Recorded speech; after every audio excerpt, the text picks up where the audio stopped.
Hey, everybody. So, today, or this time, I was thinking about something. Uh, we talked a lot about emotion, we talked a lot about intellect. And one of the things that I've run into is I've been reading a lot of stuff from the 19th century writers recently. I'm most of the way through Count of Monte Cristo, which is really interesting. Um, uh, Reading the Federalist Papers was turned out to be something which was is fascinating, and I'm going through right now. And I thought about sharing that with you.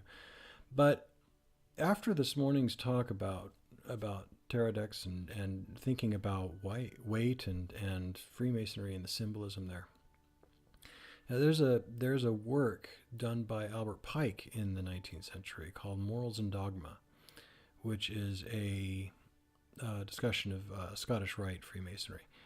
And I think I'd just like to read it and see what comes out. And if you, and I hope that that works out for you. So we'll go ahead and get started. The section I'm reading from, the version I'm reading from, is actually it's from Sacred Texts. I can put the link in the discussion, but it should be available there. Anyway, there is a preface, which I guess you know what we'll start with the preface.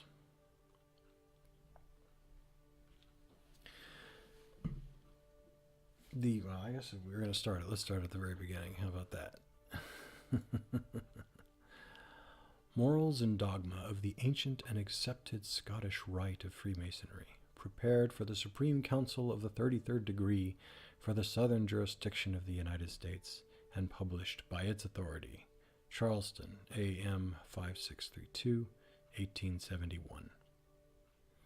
This particular one is scanned at sacred-text.com and is in the public domain because it was published prior to 1923.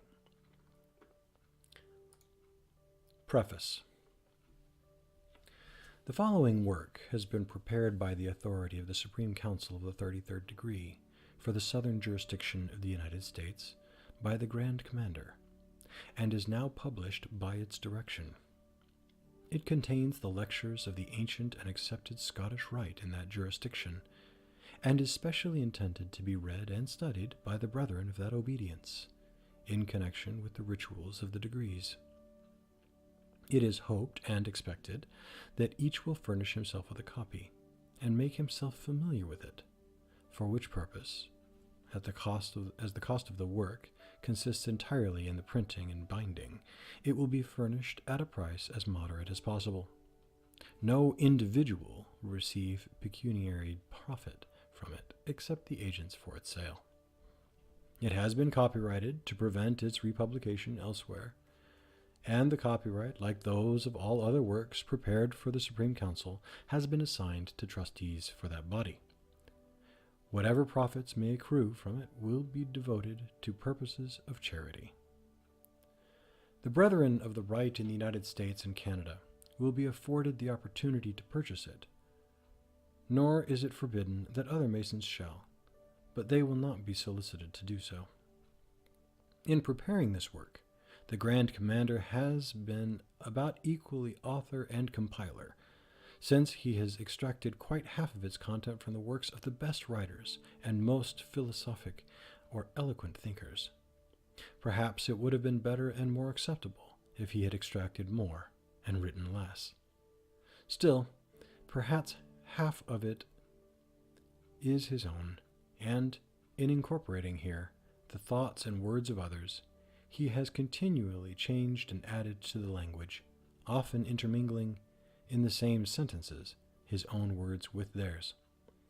It not being intended for the world at large, he has felt at liberty to make, from all accessible sources, a compendium of the morals and dogma of the Rite, to remold sentences, change and add to words and phrases, combine them with his own, and use them as if they were his own, to be dealt with at his pleasure, and so availed of as to make the whole most valuable for the purposes intended.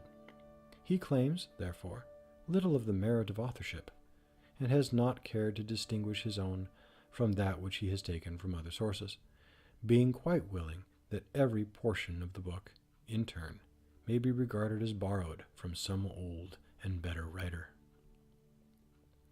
The teachings of these readings are not sacramental, so far as they go beyond the realm of morality into those other domains of thought and truth. The ancient and accepted Scottish Rite uses the word dogma in its true sense of doctrine or teaching. It is not dogmatic in the odious sense of that term. Every one is entirely free to reject and dissent from whatsoever herein may seem to him to be untrue or unsound. It is only required of him that he shall weigh what is taught, and give it fair hearing and unprejudiced judgment. Of course, the ancient theosophic and philosophic speculations are not embodied as part of the doctrines of the Rite, but because it is of interest and profit to know what the ancient intellect thought upon these subjects, and because nothing so conclusively proves the radical difference between our human and the animal nature as the capacity of the human mind to entertain such speculations in regard to itself and the deity.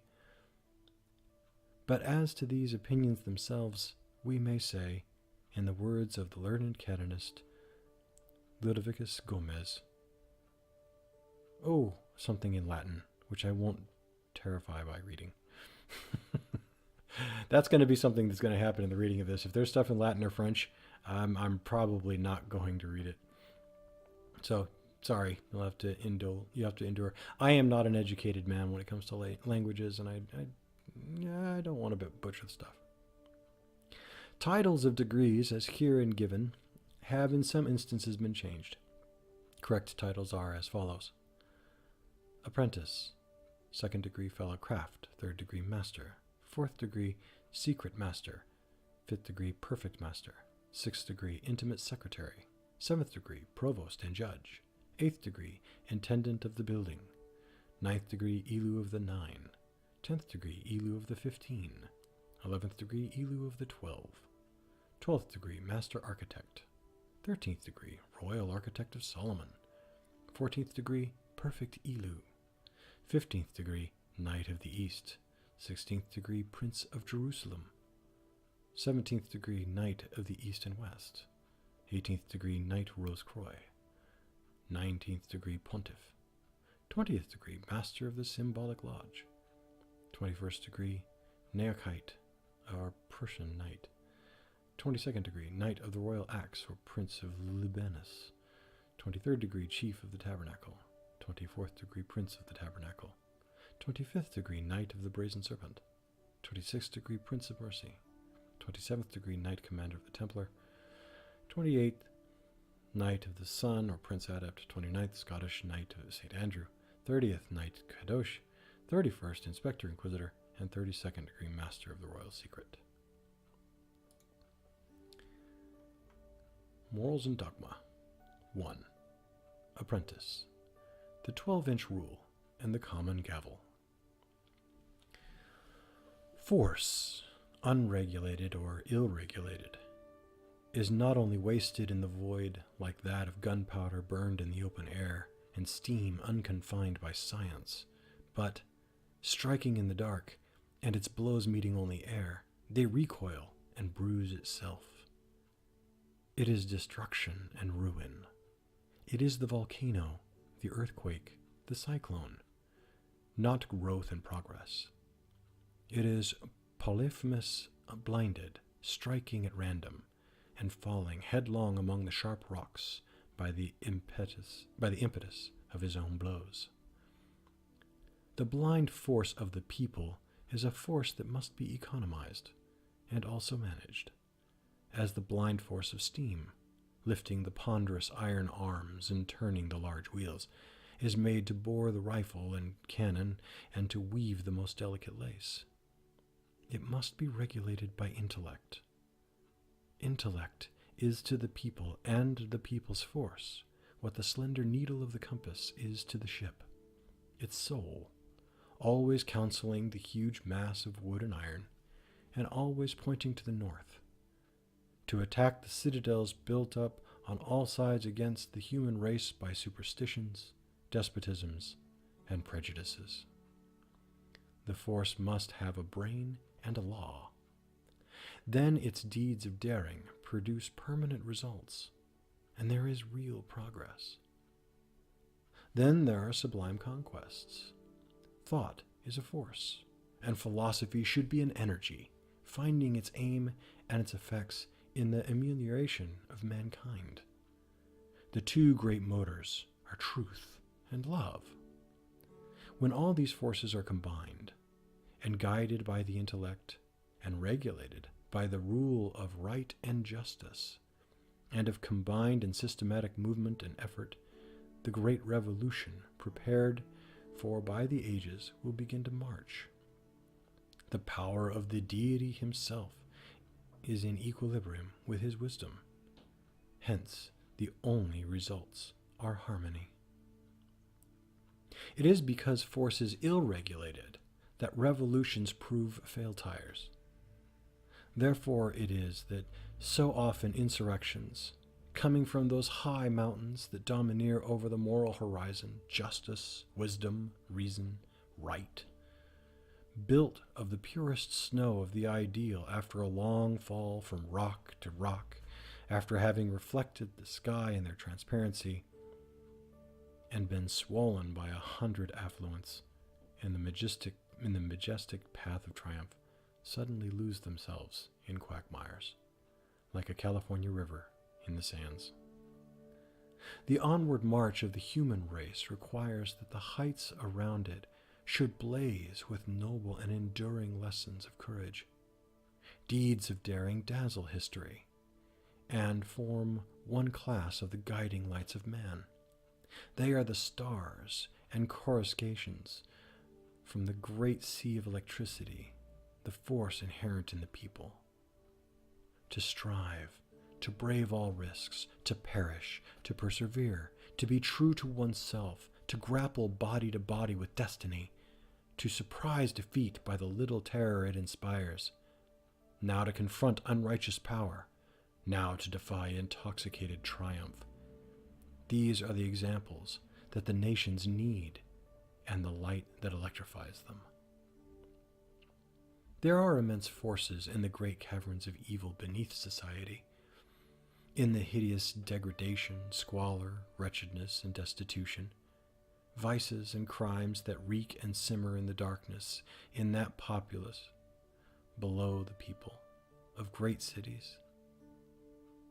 Their disinterestedness vanishes. Everyone howls, searches, gropes, and gnaws for himself. Ideas are ignored, and of progress there is no thought. This populace has two mothers, both of them stepmothers, ignorance and misery. Want is their only guide. For the appetite alone they crave satisfaction. Yet even these may be employed. The lowly sand we trample upon, cast into the furnace, melted, purified by fire, may become resplendent crystal. They have the brute force of the hammer, but their blows help on the great cause, when struck within the lines traced by the rule held by wisdom and discretion. Yes, yet it is this very force of the people, this titanic power of the giants, that builds the fortifications of tyrants and is embodied in their armies. Hence, the possibility of such tyrannies as those of which it has been said that Rome smells worse under Vitellius than under Sulla, under Claudius and under Domitian.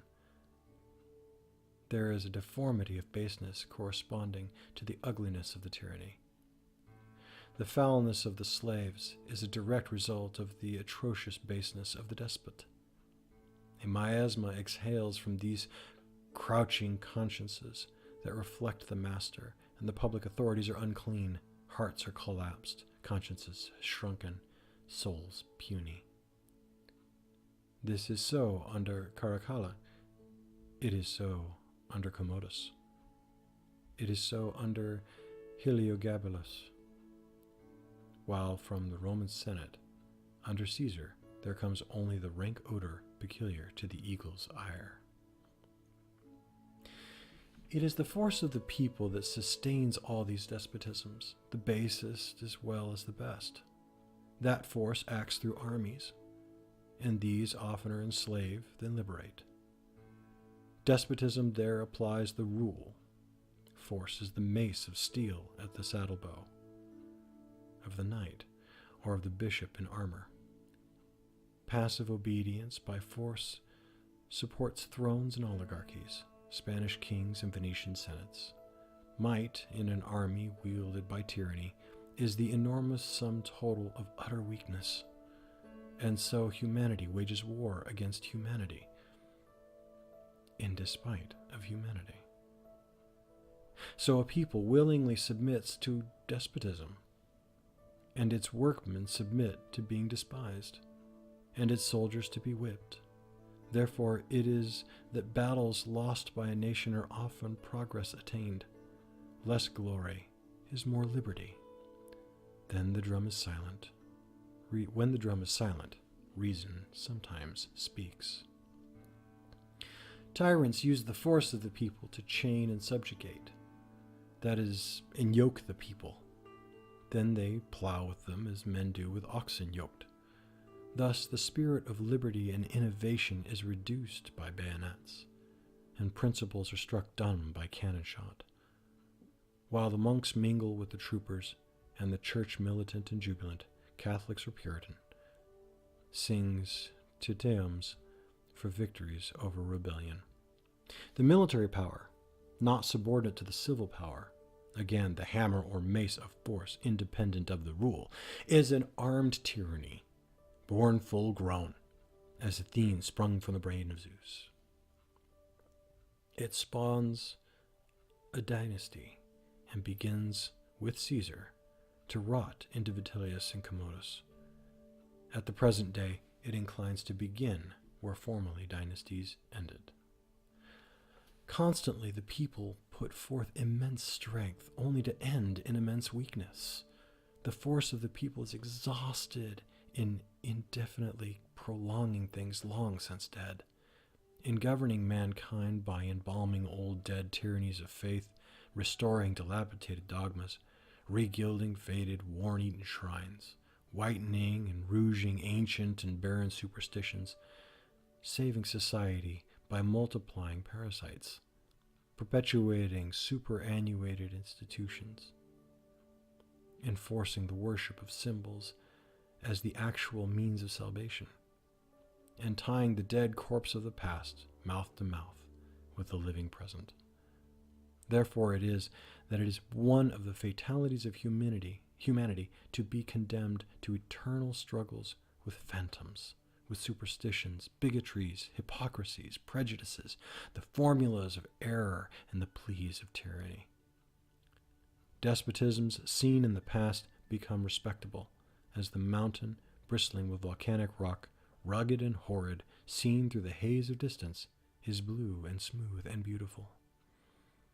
The sight of a single dungeon of tyranny is worth more to dispel illusions and create a holy hatred of despotism, and to direct force aright than the most eloquent volumes.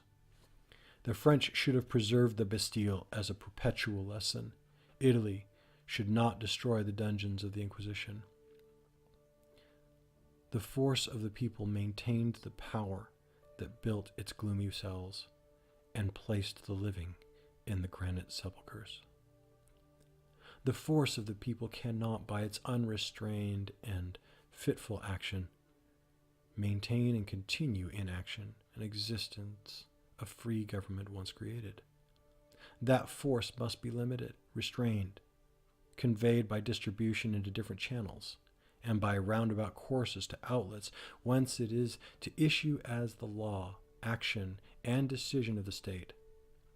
As the wise old Egyptian kings conveyed in different canals, by subdivision, the swelling waters of the Nile, and compelled them to fertilize and not devastate the land, there must be the jus et norma, the law and rule or gauge of constitution and law, within which the public force must act.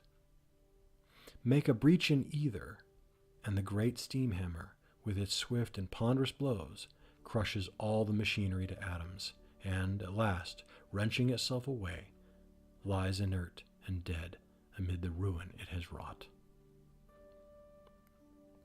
The force of the people, or the popular will, in action and exerted, symbolized by the gavel, regulated and guided by and acting within the limits of law and order, symbolized by the 24-inch rule, has for its fruit liberty, equality, and fraternity.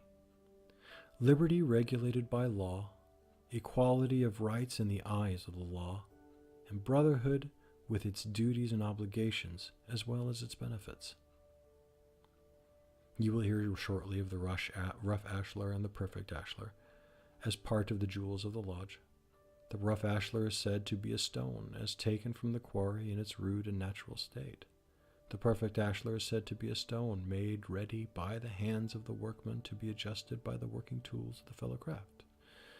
We shall not repeat the explanations of these symbols given by the York Rite. You may read them in its printed monitors. They are declared to allude to the self-improvement and the individual craftsman, a continuation of the same superficial interpretation.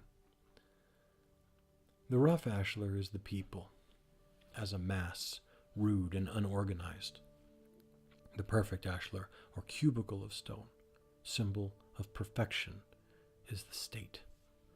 The rulers deriving their power from the consent of the governed. The Constitution and laws speaking the will of the people. The government harmonious, symmetrical, efficient. Its powers properly distributed and duly adjusted in equilibrium. If we delineate a cube on a plane surface, we have visible 3 faces and 9 external lines. Oh, I should probably put that picture up there, shouldn't I?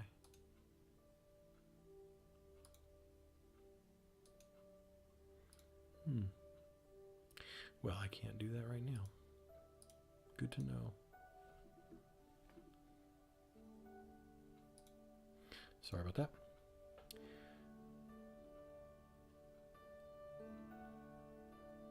You know what? Yeah.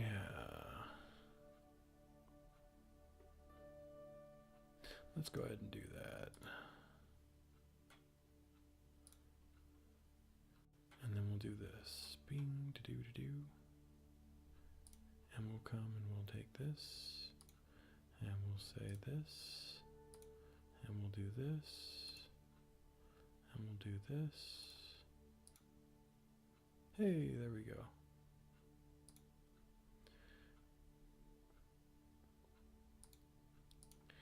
If we delineate a cube on a plane surface thus, we have visible 3 faces and 9 external lines, drawn between 7 points.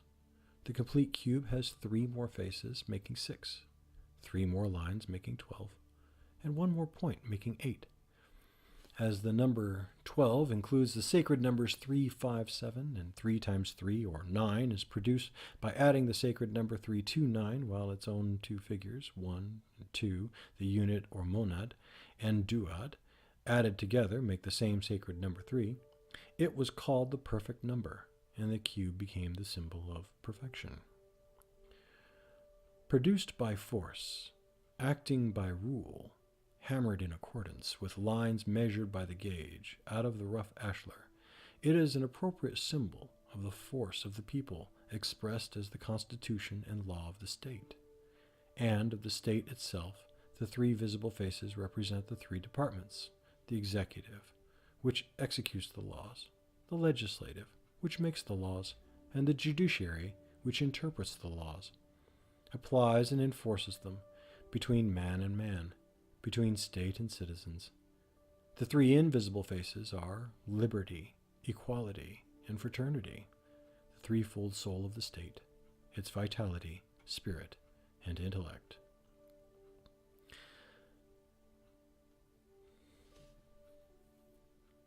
Though Masonry neither usurps the place of nor apes religion, prayer is an essential part of our ceremonies.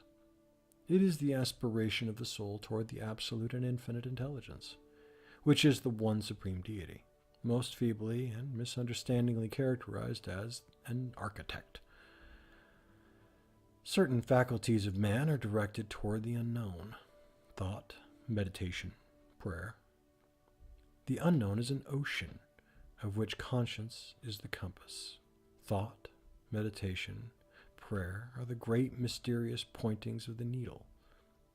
It is a spiritual magnetism that thus connects the human soul with the deity. These majestic irradiations of the soul pierce through the shadow toward the light.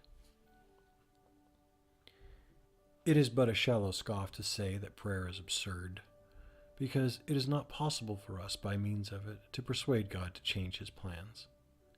He produces foreknown and foreintended effects by the instrumentality of the forces of nature, all of which are his forces.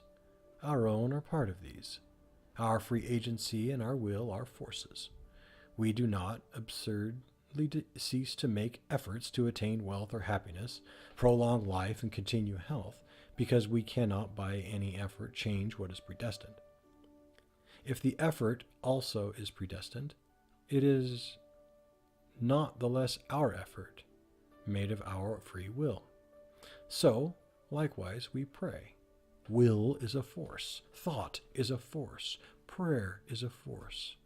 Why should it not be the law of God that prayer, like faith and love, should have its effects? Man is not to be comprehended as a starting point, or progress as a goal, without those two great forces, faith and love. Prayer is sublime. Orisons that beg and clamor are pitiful. To deny the efficacy of prayer is to deny that of faith, love, and effort.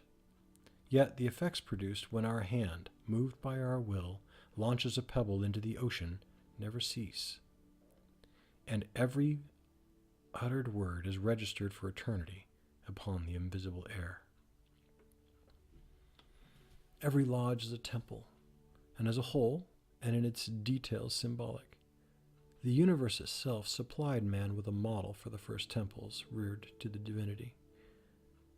The arrangement of the Temple of Solomon, the symbolic ornament from which formed its chief decorations, and the dress of the high priest, all had reference to the order of the universe, as then understood. The temple contained many emblems of the seasons: the sun, the moon, the planets, the constellations, Ursa Major and Minor, the zodiac, the elements, and the other parts of the world. It is the master of this lodge, of the universe, Hermes, of whom Kuru'um is the representative, that is, one of the lights of the lodge. For further instruction as to the symbolism of the heavenly bodies and the sacred numbers and of the temple and its details, you must wait patiently until you advance in Masonry. In the meantime, exercising your intellect and studying them for yourself. To study and seek to interpret correctly the symbols of the universe is the work of the sage and philosopher. It is to decipher the writing of God and penetrate into his thoughts. This is what is asked and answered in our catechism in regard to the lodge. A lodge is defined as an assemblage of Freemasons duly congregated, having the sacred writings, square and compass, and a charter or warrant of constitutions authorizing them to work. The room or place in which they meet, representing some part of King Solomon's temple, is also called the lodge, and it is that we are now considering. It is said to be supported by three great columns: wisdom, force or strength, and beauty, represented by the master, the senior warden, and the junior warden. And these are said to be columns to support the lodge, because wisdom, strength, and beauty are the perfections of everything, and nothing can endure without them. Because, the Orchrist says, it is necessary that there should be wisdom to conceive, strength to support, and beauty to adorn all great and important undertakings. Know ye not, says the Apostle Paul, that ye are the temple of God, and that the Spirit of God dwelleth in you? If any man desecrate the temple of God, he shall God destroy, for the temple of God is holy, which temple ye are. The wisdom and power of the deity are in equilibrium. The laws of nature and the moral laws are not the mere despotic mandates of his omnipresent will, for then they might be changed by him, and order become disorder, and God and right become evil and wrong, honesty and loyalty, vices, and fraud, ingratitude, and vice, virtues. Omnipotent power, infinite and existing alone, would necessarily not be constrained to consistency. Its decrees and laws could not be immutable. The laws of God are not obligatory on us because they are the enactments of his power or the expression of his will, but because they express his infinite wisdom. They are not right because they are his laws, but his laws because they are right. From the equilibrium of infinite wisdom and infinite force results perfect harmony. In physics and in the moral universe, wisdom, power, and harmony constitute one Masonic triad.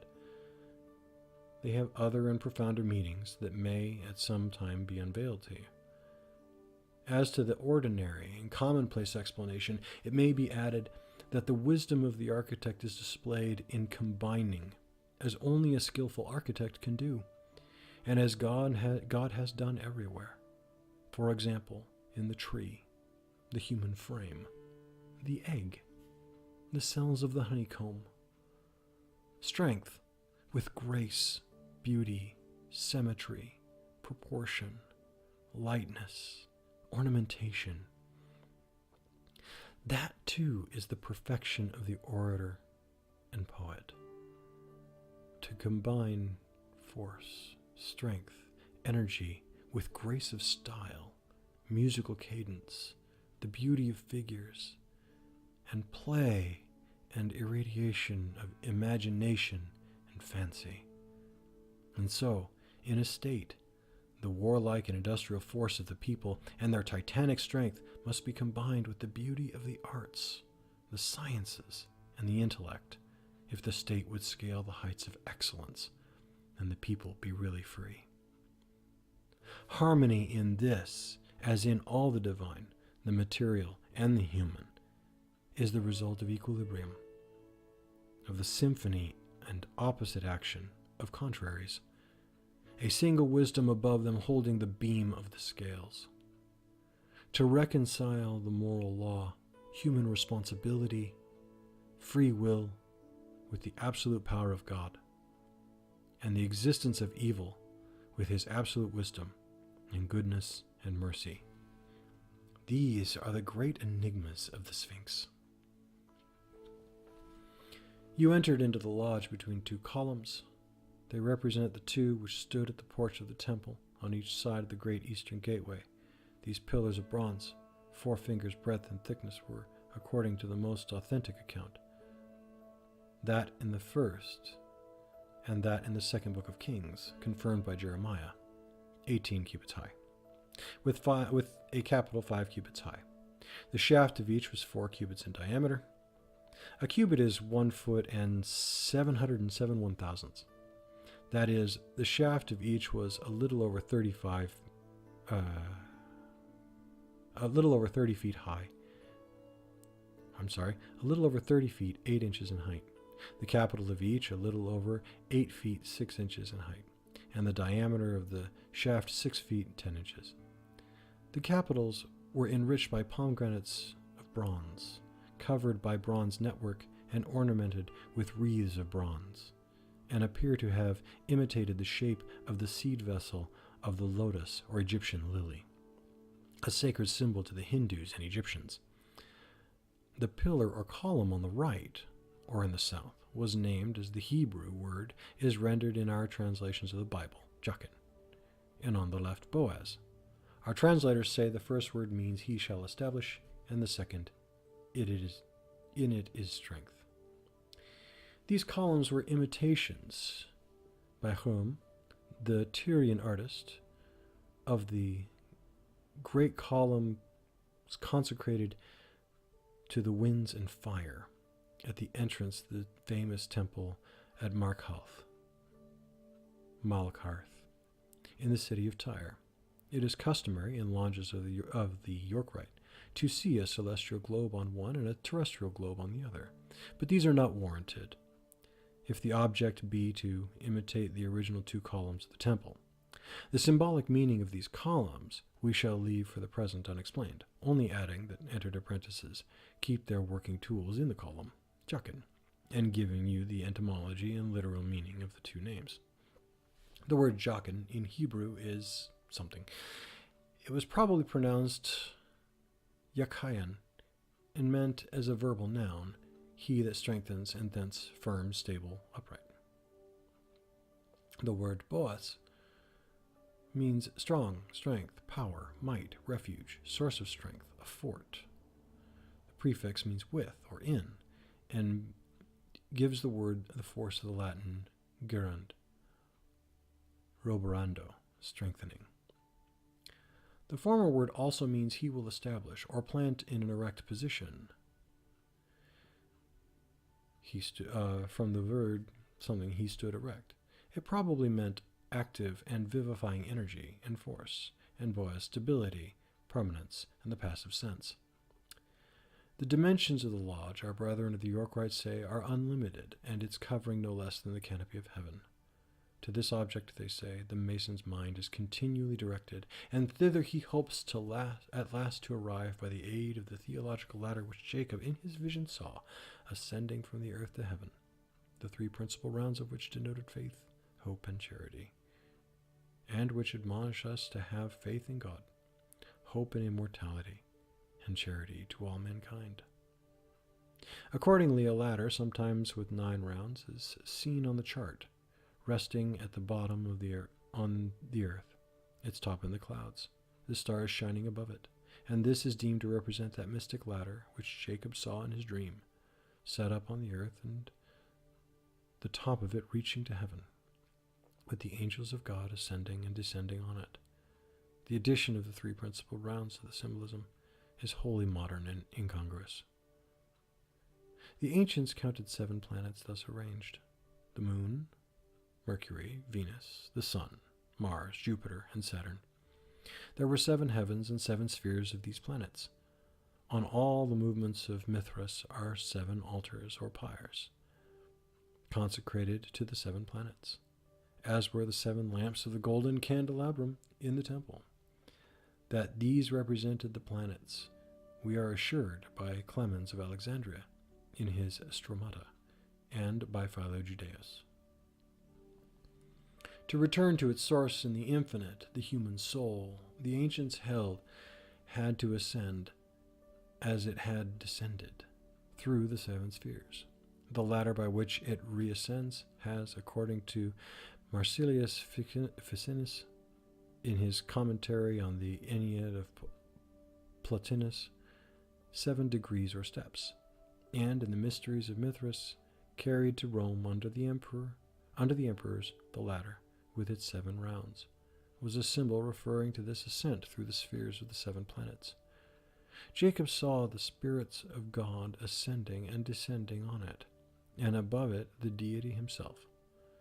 The Mithraic mysteries were celebrated in caves, where gates were marked at the 4 equinoctial and solstitial points of the zodiac, and the 7 planetary spheres were represented, which souls needed must traverse in descending from the heaven of the fixed stars to the elements that envelop the earth, and 7 gates were marked, one for each planet through which they pass, in descending or returning. We learn this from Celsus in Region, who says that the symbolic image of this passage among the stars, used in the Mithraic mysteries, was a ladder reaching from earth to heaven, divided into 7 steps or stages, to each of which was a gate, and at the summit an 8th one, that of the fixed stars. The symbol was the same as that of the 7 stages of Borsippa, the pyramid of vitrified brick near Babylon, built of 7 stages, and each of a different color. In the Mithraic ceremonies, the candidate went through 7 stages of initiation, passing through many fearful trials. And of these, the high ladder with the 7 rounds or steps was the symbol. You see the lodge, its detail and ornaments, by its lights. You've already heard what these lights, the greater and lesser, are said to be, and how they're spoken by our brethren of the real right. The Holy Bible, square, and compasses are not only stylized, the great lights in masonry, but they are also technically called the furniture of the lodge. And, as you have seen, it is held that there is no lodge without them. This has sometimes been made a pretext for excluding Jews from our lodges because they cannot regard the New Testament as a holy book. The Bible is an indispensable part of the furniture of a Christian lodge, only because it is the sacred book of the Christian religion. A Hebrew Pentateuch in a Hebrew lodge and a Quran in a Mohammedan one belong on the altar, and one of these, and a square and compass properly understood, are the great lights by which a Mason must walk and work. The obligation of the candidate is always to be taken on the sacred book or books of his religion, that he may deem it more solemn and binding, and therefore it was that you were asked of what religion you were. You have no other concern with your religious creed. The square is a right angle, formed by 2 right lines. It is adopted only as a plane surface, and belongs only to geometry, earth measurement, that trigonometry, which deals only with planes and with the earth, which the ancients supposed to be a plane.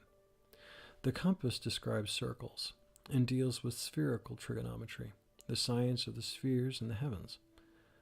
The former, therefore, is an emblem of what concerns the earth and the body, and the latter that which concerns the heaven and the soul. Yet the compass is also used in plane trigonometry, as in erecting perpendiculars, and therefore you are reminded that, although in this degree both points of the compass are under the square, and you are now dealing only with the moral and political meaning of the symbols, and not with their philosophical and spiritual meanings, still the divine ever mingles with the human, with the earthly and spiritual intermixes, and there is something spiritual in the commonest duties of life. The nations are not bodies politic alone, but also souls politic, and woe to that people which, seeking the material only, forgets that it has a soul. When we have a race petrified in dogma, which presupposes the absence of a soul and the presence only of memory and instinct, or demoralized by lucre, such a nature can never lead civilization. Genuflection before the idol or the dollar atrophies the muscle which walks and the will which moves.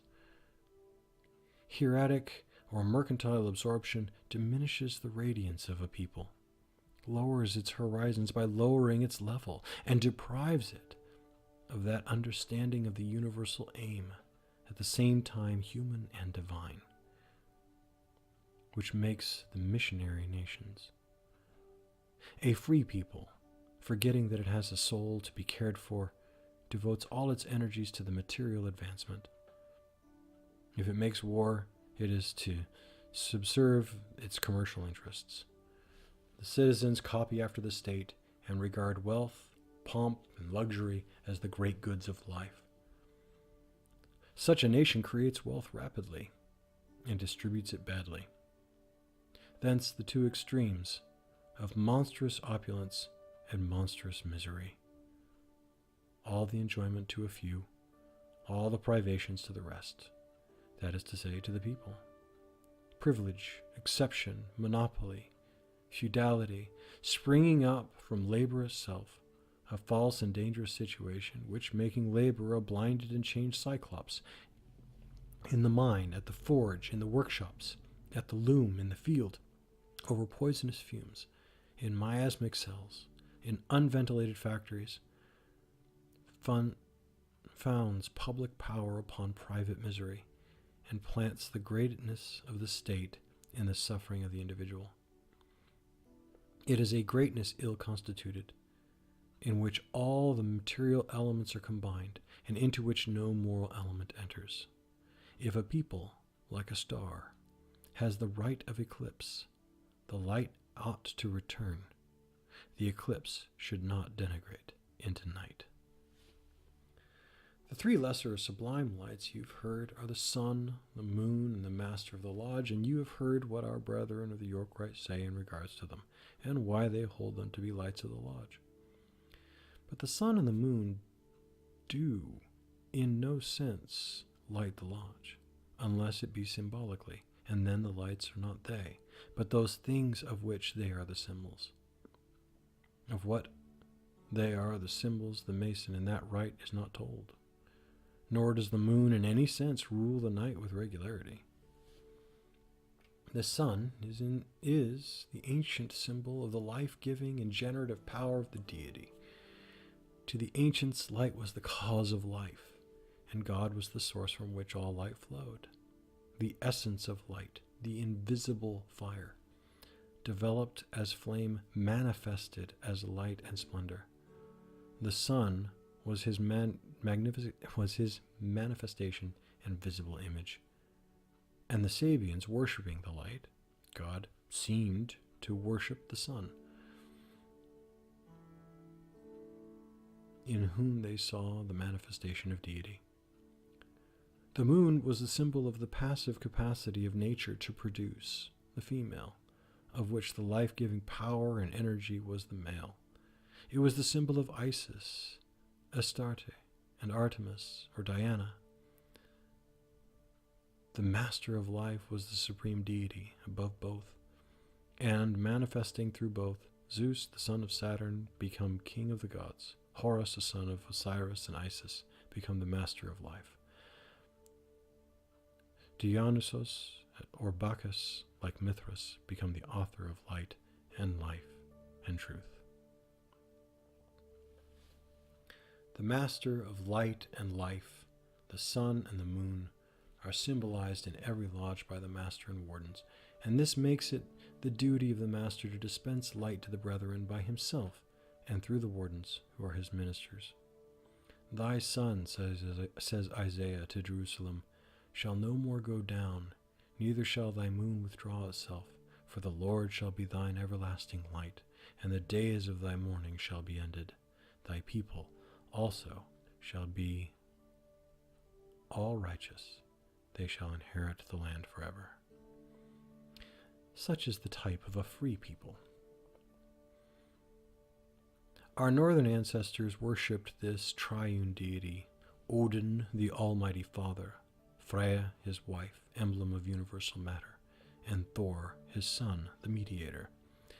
But above all these was the supreme God, the author of everything that existeth, the eternal, the ancient, the living and awful being, the searcher into concealed things, the being that never changeth. In the temple of Eleusis, the sanctuary lighted only by a window in the roof and representing the universe, the images of the sun, moon, and Mercury were represented. The sun and moon, says the learned Bru Delaney, represent the two grand principles of all generations, the active and passive, the male and female. The sun represents actual light. He pours upon the moon his fecunding rays. Both shed their light upon their offspring, the blazing star, or Horus, and the three form the great equilateral triangle, in the center of which is the omnific letter of the Kabbalah, by which creation is said to have been created, to be effected. The ornaments of a lodge are said to be the mosaic pavement, the indented trestle, and the blazing star. The mosaic pavement, checkered in squares or lozenges, is said to represent the ground floor of King Solomon's temple and the indented tessel, that beautiful tessellated border which surrounded it. The blazing star in the center is said to be an emblem of divine providence, and commemorative of the star which appeared to guide the wise men of the east to the place of our salvation, of our Savior's nativity. But there was no stone seen within the temple. The walls were covered with planks of cedar, and the floor was covered with planks of fir. There was no evidence that there was such a pavement or floor in the temple, or such boarding. In England, anciently, the tracing board was surrounded with an indented border. It is only in America that such a border is put around the mosaic pavement. The tesserae, indeed, are the squares or lozenges of the pavement. In England, also, the indented or tenticulated border is called tessellated because it has 4 tassels, said to represent temperance, fortitude, prudence, and justice. It was termed the indented trestle, but this is a misuse of words. It is a tesserated pavement with an indented border around it. The pavement, alternatively black and white, symbolizes, whether so intended or not, the good and evil principles of the Egyptian and Persian creed. It is the warfare of Michael and Satan, of the gods and titans, of Balder and Loki, between light and shadow, which is darkness, day and night, freedom and despotism, religious liberty and the arbitrary dogmas of a church that thinks for its votaries, and whose pontiff claims to be infallible, and the discredals of its councils to constitute a gospel. The edges of this pavement, if in lozenges, will necessarily be indented and tenticulated, toothed like a saw, and to complete and diminish it, a bordering is necessary. It is completed by tassels as ornaments at the corners. If these and the bordering have any symbolic meaning, it is fanciful and arbitrary. To find the blazing star of 5 points, an allusion to the divine providence, is also fanciful. And to make it commemorative of the star that is said to have guided the Magi is to give it meaning comparatively modern. Originally, it represents Sirius, or the dog star, the forerunner of the inundation of the Nile. The god Anubis, companion of Isis in her search for the body of Osiris, her brother and husband. Then it became the image of Horus, the son of Osiris himself, himself symbolized also by the sun, the author of the seasons and the god of time, son of Isis, who is the universal nature, himself the primitive matter, inexhaustible source of life, spark of uncreated fire, universal seed of all being. It was Hermes, also, the master of learning, whose name in Greek is that of the old god Mercury. It became the sacred and potent sign of character of the Magi, the pentalpha, and is the significant emblem of liberty and freedom, blazing with a steady radiance amid weltering elements of good and evil of revolutions, and promising serene skies and fertile seasons to be nations after the storm of change and tumult.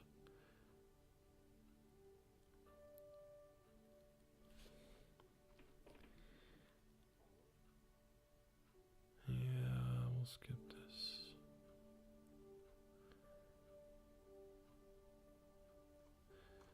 I think actually, yeah, we've been going for an hour. I think that's good. I think we'll wrap it up there.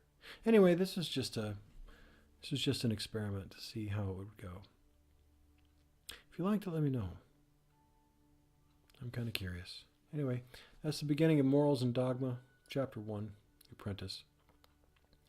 I may very well go to looking at reading the Federalist Papers actually out loud, because there's a lot to talk about and discuss. There's stuff in there that it tweaks my brain. So I probably want to talk more about that. In any event, we'll wrap it there. Subscribe. Drop up on my Patreon if you want to pop up on Discord. We have a Discord channel, just $1 will get you into the Discord. And if you want to reach out to me, you can reach out there on LinkedIn or anything else. Looking forward to seeing you next time. Talk to you later.